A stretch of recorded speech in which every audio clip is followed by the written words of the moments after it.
అందరికీ నమస్కారం। ఈరోజు వికారాబాద్ జిల్లాలో పత్తి రైతులు పడుతున్న ఇబ్బందులను దృష్టిలో పెట్టుకొని రాష్ట్ర వ్యాప్తంగా బీఆర్ఎస్ పార్టీ ఆధ్వర్యంలో ప్రభుత్వం మీద ఒత్తిడి తీసుకురావాలనే ఉద్దేశంతోనే ప్రతి జిన్నింగ్ మిల్ దగ్గరికి వెళ్ళి ఈరోజు రైతుల కష్టాలు తెలుసుకునే ప్రయత్నం బీఆర్ఎస్ పార్టీ కేసీఆర్ గారి నాయకత్వంలో వారి ఆదేశంతో రాష్ట్రమంతా కూడా వెళ్ళడం జరుగుతుంది। దాంట్లో భాగంగా ఈరోజు వికారాబాద్ నియోజకవర్గంలో పరిగి కాన్స్టిట్యున్సీకి రావడం జరిగింది। రైతులన్నీ ఒక్కొక్కరిని కదిలిస్తూ ఉంటే పత్తి రైతులు పడుతున్న ఇబ్బందిని వాళ్ళు చెప్తా ఉంటే నిజంగా మనసు కలిసివేస్తూ ఉంది। ఎందుకంటే విత్తనం వేసినప్పుడు మొదలు పెడితే పంటలు వచ్చేంత వరకు, పంట వచ్చిన తర్వాత పంట అమ్ముకోవడానికి కూడా ఎంత ఇబ్బంది అవుతుంది అనేది కనీసం రైతులు ఇంత ఇబ్బంది పడుతూ గత వారం 10 రోజుల నుండి చూస్తూ ఉన్నాం। ఎక్కడంటే అక్కడ రైతులందరూ కూడా జిన్నింగ్ మిల్స్ దగ్గర ధర్నా చేస్తున్నారు, మా పత్తి కొనండి, మా పత్తి తీసుకోండి, మరి తేమ ఎక్కువ చూపిస్తున్నారు, 12 కిలోల నుండి 7 కిలోలు అంటే 7 క్వింటాలు అంటే 7 కిలోలు ఇస్తాం మేము అని వాళ్ళు బాధపడుతుంటే కూడా ఈ ప్రభుత్వంలో కనీసం చలనం లేదు। రైతులు ఇబ్బంది పడుతున్నారు కదా, దేనివల్ల ఇబ్బంది పడుతున్నారు, ఏం చేయాలా, ఎవరి మీద ఒత్తిడి తీసుకురావాలనే ఆలోచన ఈ రాష్ట్రంలో ఉన్న ఈ ప్రభుత్వ పెద్దలకు ఎవరికి కూడా కనిపించలేదు। కనీసం బాధ్యత మాకుంది, మేము రివ్యూ చేసుకోవాలనే ఆలోచన కూడా లేదు। ఒక రకమైన నిర్లక్ష్యానికి గురి చేస్తూ కేంద్ర రాష్ట్ర ప్రభుత్వాల నిర్లక్ష్యాన్ని ఈరోజు ఖండించుకుంటూ ఖచ్చితంగా పత్తి రైతులకి అండగా ఉండడానికని ఈరోజు బీఆర్ఎస్ పార్టీ ఆధ్వర్యంలో రావడం జరిగింది। ఇప్పుడు ఏ రైతును పలకరించినా కూడా గతంలో కేసీఆర్ గారు ఉన్నప్పుడు మేము పంట తీసుకొస్తే ఇమీడియట్గా ఇక్కడ ఇబ్బంది లేకుండా మేము అమ్ముకొని పోయేవాళ్ళము।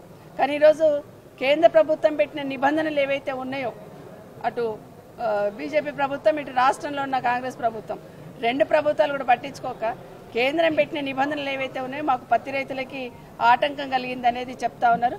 గతంలో ఎకరాకి 12 క్వింటాలు తీసుకునే వాళ్ళట, కానీ ఇప్పుడేమో 7 క్వింటాలే తీసుకోవాలని నిబంధన।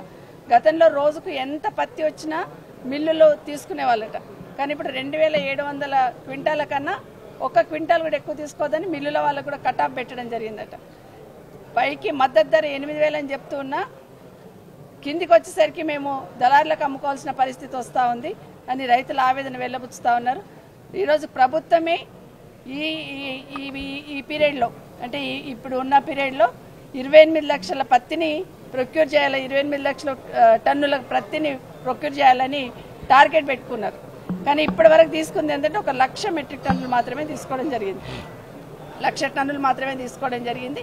ఇప్పటికైనా ఈ ప్రభుత్వం అంటే మరి 28 లక్షలలో 1 లక్షనే తీసుకుంటే ఇంక 27 లక్షలు ఎప్పుడు తీసుకుంటారు?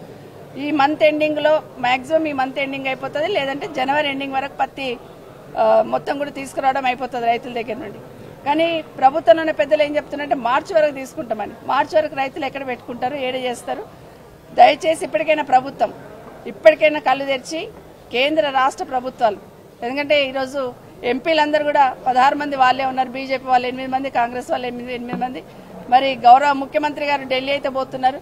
మరి ఢిల్లీకి పోయినప్పుడు రాష్ట్రంలో ఉన్న రైతులు పడుతున్న ఇబ్బంది, నిన్నగాక మొన్న పోయొచ్చున్నారు, మరి పత్తి రైతులు పడుతున్న ఇబ్బంది, కేంద్రం పెట్టిన నిబంధనలను సడలించండి, మా రైతులకు ఇబ్బంది అవుతుందని ప్రభుత్వం మీద కేంద్ర ప్రభుత్వం ఒత్తిడి తీసుకురావాలన్న ఆలోచన ఈ రాష్ట్ర ముఖ్యమంత్రి గారికి లేదు। ఏదన్నా అగ్రికల్చర్ మినిస్టర్ గారి డ్యూటీ అన్నట్టు వదిలేస్తా ఉన్నారు। ఇదే కాకుండా ఈరోజు కేంద్రంలో ఉన్న ప్రభుత్వం కూడా దయచేసి ఆలోచించి రైతులు ఎదుర్కొంటున్న ఇబ్బందిని గమనించి ఇంతకుముందు 12 క్వింటాలు ఏదైతే తీసుకుంటే అదేవిధంగా 12 రైతు లాజిక్ మాట్లాడారు ఇప్పుడు రాములు గారు, 12 క్వింటాలు ఉన్న పత్తిని 15 క్వింటాలు చేయాలి, కానీ 12 క్వింటాలు ఉన్న పత్తిని 7 క్వింటాలు ఎట్లా చేస్తారనేది ఇదన్నీ కూడా గమనించి తేమ చూపిస్తా ఉన్నారు, యాప్ అంటా ఉన్నారు, నిబంధన పెడతా ఉన్నారు, మిల్లులకు కూడా నిబంధన పెడతా ఉన్నారు। 2 రోజుల నుండి వింటా ఉన్నాం మిల్లులన్నీ బంద్ పెడుతున్నామని, తర్వాత కేటగిరైజేషన్ పెడుతున్నారు, L1, L2, L3 అని పెడతా ఉన్నారు। దానివల్ల కూడా ఇబ్బంది, ఉన్న మిల్లులన్నీ కూడా 250 మిల్లులే పనిచేస్తే 385లో మిగతాయని బంద్ పెట్టున్నారు।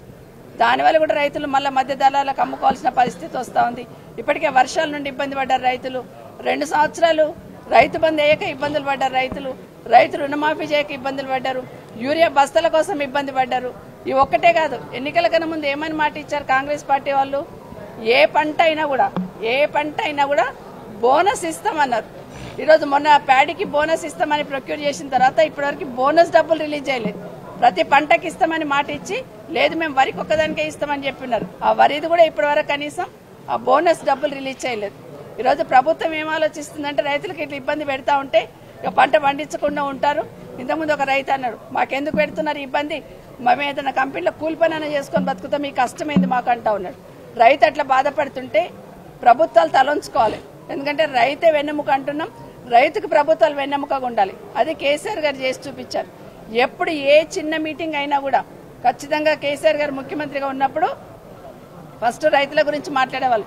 రైతులకు పవర్ సరిగ్గా వస్తుందా లేదా, యూరియా చక్కగా అందిస్తున్నారా లేదా, పండిన పంటలు కొంటున్నారా లేదా, ఎట్లా పెంచినరా లేదా, రైతులకి పంట పెంచున్నారా లేదా, ఏ పంట వేస్తున్నాం, సోయా వేసే వాళ్ళకి విత్తనాలు దొరుకుతున్నాయా లేదా, ఇట్లా రకరకాల డైరెక్షన్స్ ఆ రోజు కేసీఆర్ గారు ఇచ్చేవాళ్ళు.